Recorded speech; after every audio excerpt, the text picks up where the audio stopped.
આકાશવાણીનું આ અમદાવાદ વડોદરા કેન્દ્ર છે. પ્રસ્તુત છે કાર્યક્રમ યુવવાણી. આજના કાર્યક્રમમાં આ પરફોર્મિંગ આર્ટ ક્ષેત્રે કારકિર્દીની તકો એ વિશે ગુજરાત યુનિવર્સિટીના પરફોર્મિંગ આર્ટ સેન્ટરના નિયામક વિરાજ અમર ભટ્ટની મૌલિન મુનશીએ લીધેલી મુલાકાત સાંભળશો.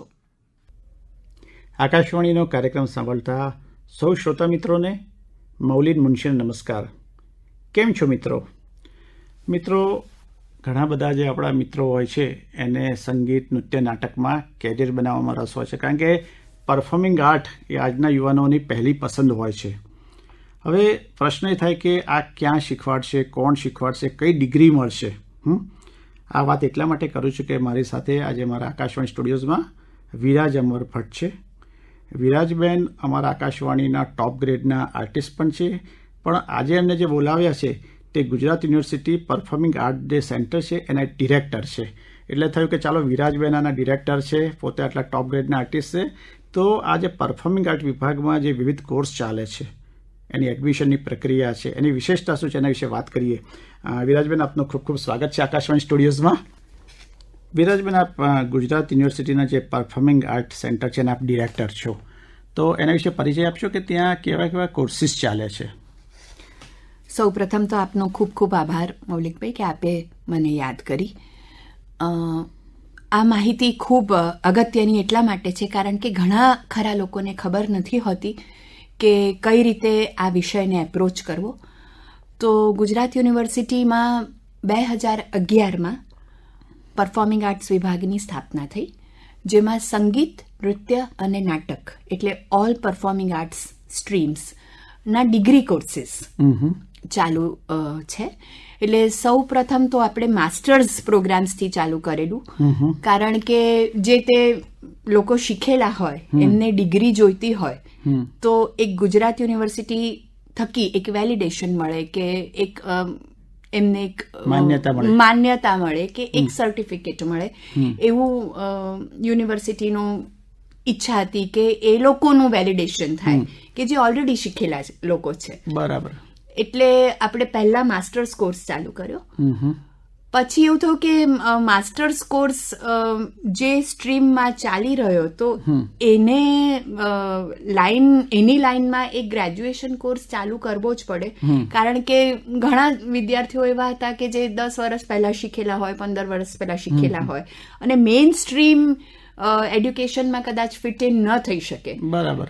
તો પછી એ લોકોને કઈ રીતે માસ્ટર્સ ડિગ્રી આપણે આપી શકીએ? એટલે એમ કરીને આપણે 2015માં એક યુજી કોર્સ ચાલુ કર્યો અને હવે એને 5 યર ઇન્ટિગ્રેટેડ કોર્સ તરીકે આપણે 12th પછી કરી શકાય. 12મા ધોરણ પછી બાળક સીધું એ કોર્સમાં, જેમ કે BA, BCom, BSc કરે એવી રીતે આપણે BPA પ્લસ MPA એવી ડિગ્રી આપીએ છીએ. એટલે bachelor of performing arts plus masters of performing arts, એટલે એવો 5 વર્ષનો આપણે એક સિલેબસ બનાવ્યો છે. એટલે 12મા ધોરણ પછી તરત જ બાળક પોતાના સ્ટ્રીમમાં જઈ શકે, કેરિયર એમાં જ બનાવી હોય એ સીધું એમાં જઈ શકે. કારણ કે હવે તમે જાણો છો તેમ કે BA, BCom, BSc એટલી બધી એવરેજ ડિગ્રીઝ છે અને ખૂબ સામાન્ય ડિગ્રીઝ છે, અને આ પ્રોફેશનલિઝમના જમાનામાં એમાં સમય કાઢવો એ અગત્યનું નથી. સાચી વાત છે. કારણ કે BA થાય પછી એને શીખવું હોય તો સંગીત જ, તો પછી પેરેલલી કોઈ ક્લાસમાં જવું પડે એને. સાચી વાત છે. એના કરતા પોતાની જ વિધામાં જો એને એક્સપર્ટીઝ જોઈતી હોય તો એમાં જ ડિગ્રી કેમ ન મળે? જી. એટલે એ ઉદ્દેશ્યથી આપણે આ 5 યર ઇન્ટિગ્રેટેડ કોર્સ પણ ચાલી રહ્યો છે. એ 5 વર્ષમાં એને શું શું શીખવા મળે? એટલે ખાસ તો it is a very specialised course એટલા પૂરતું કે એ જે ચૂઝ કરે સંગીત, એને ગાયન ચૂઝ કરે તો એને 5 વર્ષ ગાયન જ શીખવવામાં આવે. એ ઇન્સ્ટ્રુમેન્ટ ચૂઝ કરે તો વાયોલિન ચૂઝ કરે તો વાયોલિન 5 વર્ષ શીખે, સિતાર શીખવું હોય તો સિતાર. એટલે ઇટ ઇઝ અ સ્પેશિયલાઇઝડ કોર્સ, એની પોતાની જ વિધામાં એને ડિગ્રી મળે. અચ્છા. કોઈને ક્લાસિકલ શીખવું હોય તો ક્લાસિકલ જ. અચ્છા, એટલે એને વિશારદની ડિગ્રી મળે. વિશારદ અગેન એ એક માન્યતા આપણી પહેલા હતી કે બીકોઝ યુનિવર્સિટી પાસે આપણી ડિગ્રીઝ ઓફર નહોતી થતી, એટલે તે વખતે જે આ પ્રાઇવેટ સંસ્થાઓ હતી જેમ કે અખિલ ગાંધર્વ મહાવિદ્યાલય કે બૃહદ ગુજરાત સંગીત સમિતિ કે એ બધી આવી વિશારદ, સંગીત પ્રભાકર એવી ડિગ્રીઝ ઓફર કરતી હતી. પણ those are not university degrees. બરાબર. યુનિવર્સિટી ડિગ્રીઝ એટલે BA, BCom, BSc તમે જે કહો છો તે એ યુનિવર્સિટી એટલે UGC માન્ય જે ડિગ્રીઝ છે એને આપણે યુનિવર્સિટી ડિગ્રીઝ કહીએ છીએ. બરાબર. વિશારદ ઇઝ એન ઇક્વિવેલન્ટ ડિગ્રી. બરાબર. પણ ડિગ્રીનું સ્ટેટસ નથી. એ યુનિવર્સિટીનો જે કોર્સ કરે એને જ મળે. એટલે BPA કરો તો that is a university degree.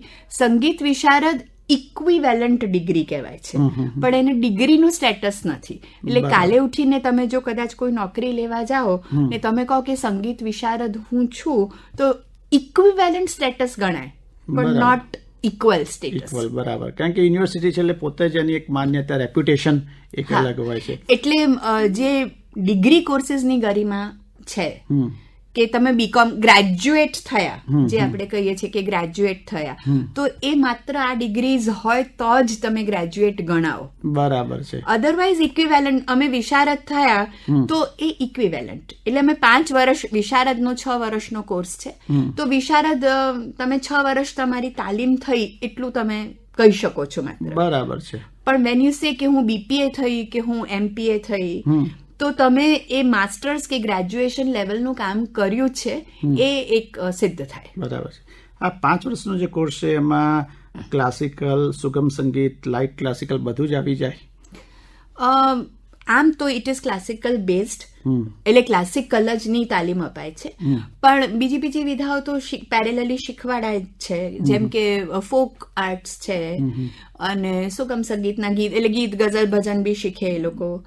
પણ આમ તો રાગ બેઝડ સંગીત જ શીખતા હોય છે, કારણ કે ઇન્ટેન્સ કોર્સ છે 5 વર્ષનો. વિદ્યાર્થીઓને વધારે પહેલી પસંદ શું હોય છે? કઈ વધારે શીખવા અહીંયા આવે છે?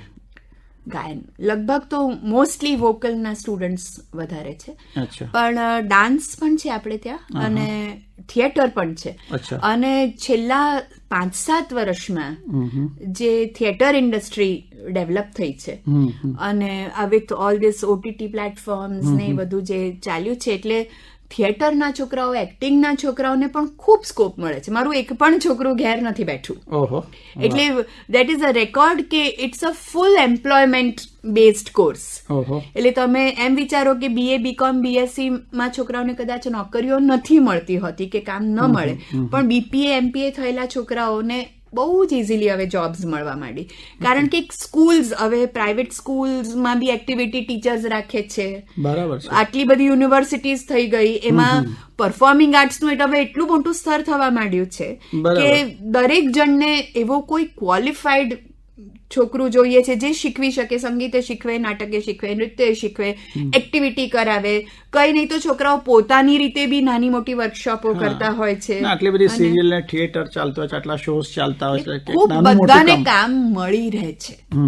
એ કોર્સ પણ કેટલો 5 વર્ષનો હોય છે કે એનો? બધા જ 5 વર્ષ. એટલે આ બધા જ વેરી પ્રોફેશનલ કોર્સીસ. અને હમણાં જેટલા તમે કદાચ એક્ટર્સ જેટલા બધા બહાર કામ કરી રહ્યા છે, જેમ કે અભિનય બેંકર છે કે ચેતન દહિયા છે કે આર્જવ ત્રિવેદી છે, એ બધા જ આપણા ઉપાસનાના પ્રોડક્ટ્સ છે. Okay okay. આ સેન્ટર નામ ઉપાસના રાખવામાં આવ્યું છે? એટલે એની પાછળની એક બહુ સરસ હિસ્ટ્રી છે. એટલે હું પરફોર્મિંગ આર્ટિસ્ટ છું અને એકેડેમિક્સમાં વેન્ચર કરવું એ મારા માટે નવી વાત હતી.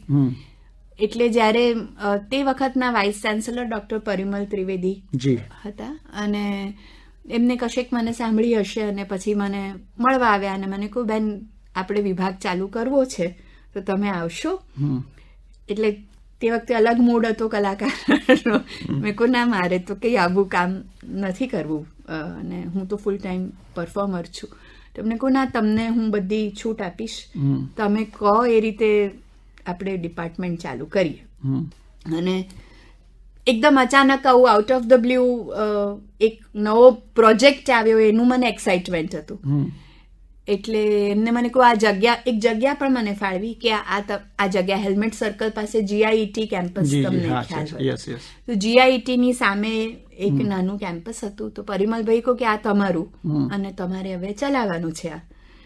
એટલે સ્કૂલ ઓફ પરફોર્મિંગ, તમને ખ્યાલ હોય તો યુનિવર્સિટીમાં બધા school of science, school of art, school of, તેમ કે સ્કૂલ ઓફ પરફોર્મિંગ. મેં કહું ના, હું ચલાવીશ તો આને સ્કૂલ નહીં કહું, સ્કૂલ ઓફ પરફોર્મિંગ આર્ટ્સ.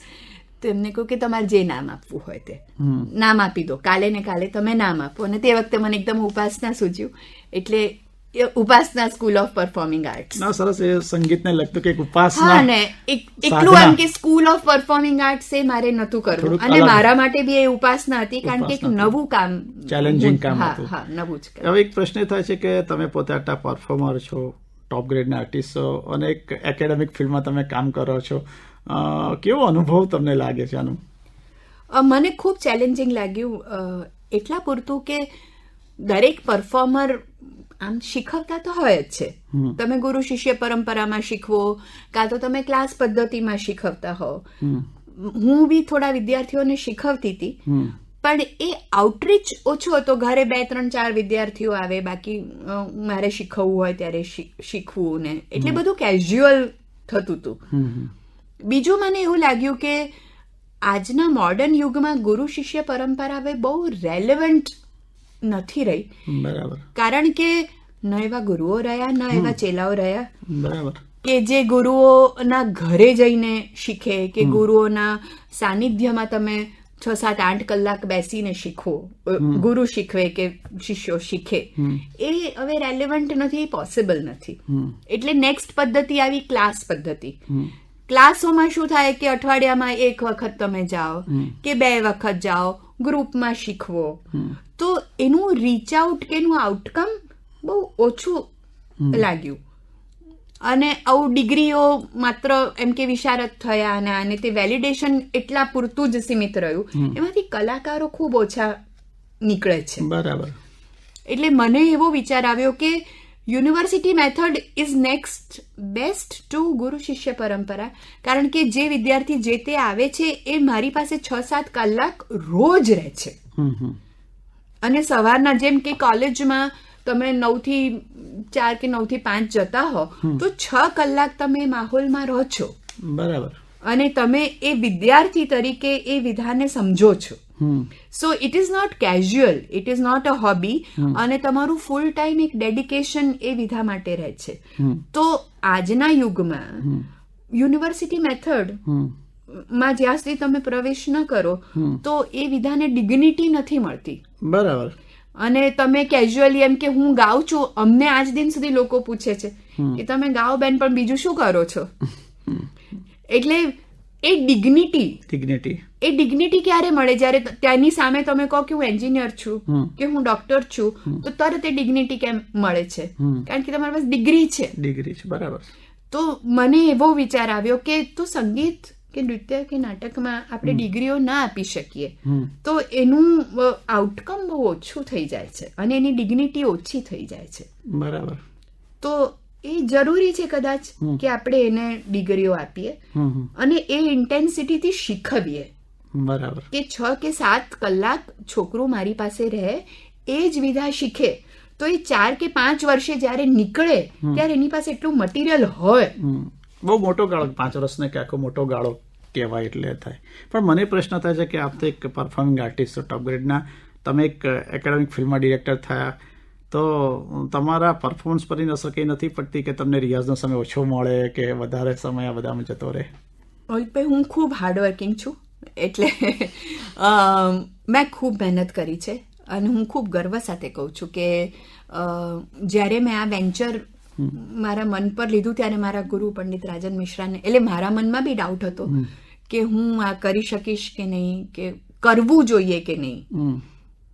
તો મેં ગુરુજીને પૂછ્યું કે હું કરું, તો એમને કહ્યું કે કરકે દેખ લો, तुम्हारा गाना सफर नहीं होना चाहिए और तुम्हारा गाना इतना भी अगर कमजोर हुआ तो छोड़ देना. બરાબર. એટલે જ્યારે મેં ચાલુ કર્યું ત્યારે વિચારથી ચાલુ કર્યું કે કદાચ હું પરમાનન્ટ નહીં પણ કરું, થોડાક સમય માટે કરીશ અને હું જોઉં છું કે મને મજા આવે છે કે નહીં.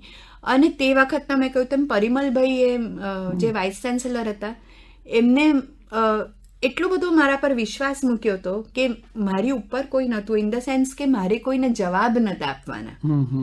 એટલે સિલેબસ પણ મેં બનાવ્યો આખો, કયા છોકરાઓને લેવા, કઈ કઈ વિધાઓમાં લેવા, બધી ફૂલ ફ્રીડમ એમને મને આપી દીધી. અને એમને કહ્યું you are not answerable to anyone, તમે તમારી રીતે આ ડિપાર્ટમેન્ટ ચલાવો. બરાબર છે.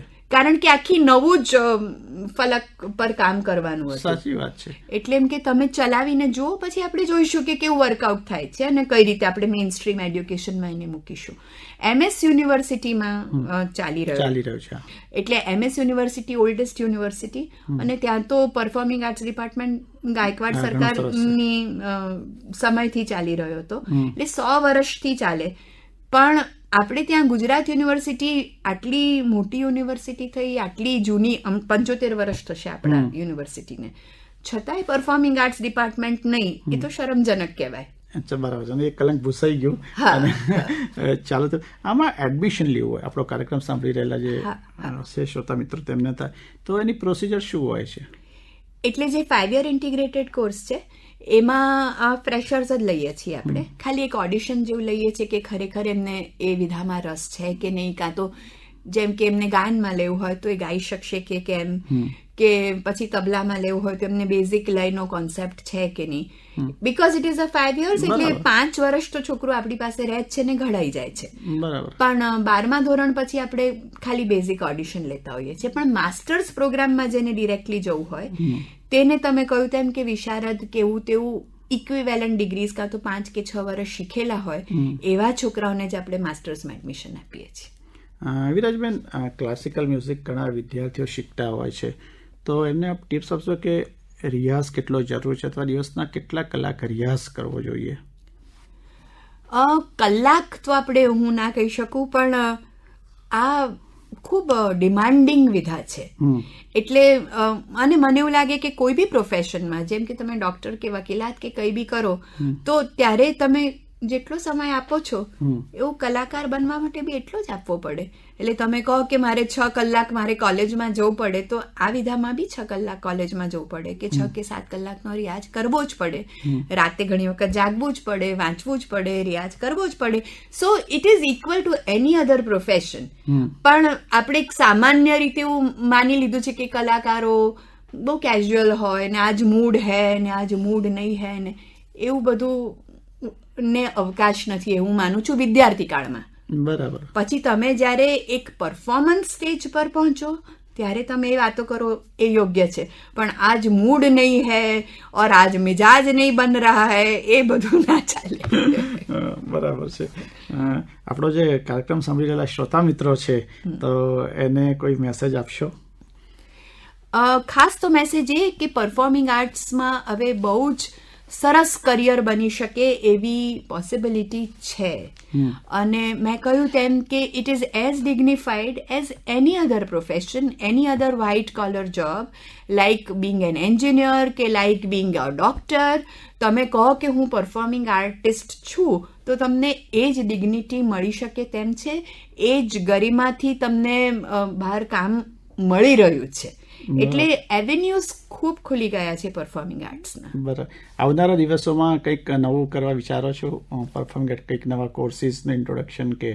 એટલે એક બહુ જ મોટું પગલું ગુજરાત યુનિવર્સિટીએ એ ભર્યું છે કે અમે નેશનલ સ્કૂલ ઓફ ડ્રામા, જે આજે દેશની સૌથી મોટી સંસ્થા કહેવાય, જેમાંથી નાસિરુદ્દીન શાહ જેવા કલાકારો કે શબાના આઝમી જેવા કે જયા બચ્ચન જેવા કલાકારો એ બધા જે નીકળ્યા છે, જ્યાંથી તૈયાર થયા છે, એની સાથે વી હેવ કોલેબોરેટેડ. એટલે નેશનલ સ્કૂલ ઓફ ડ્રામાનું PhD સેક્શન, એટલે એટ ધેટ લેવલ PhD ના સ્ટુડન્ટ્સ ઉપાસનામાં આવી રહ્યા છે. અચ્છા. એટલે અને ત્યાંના જે ફેકલ્ટીઝ છે એ આપણા છોકરાઓને ગાઈડ કરે છે. વાહ, ખૂબ મોટી એક વાત કહેવાય. સાચી વાત છે.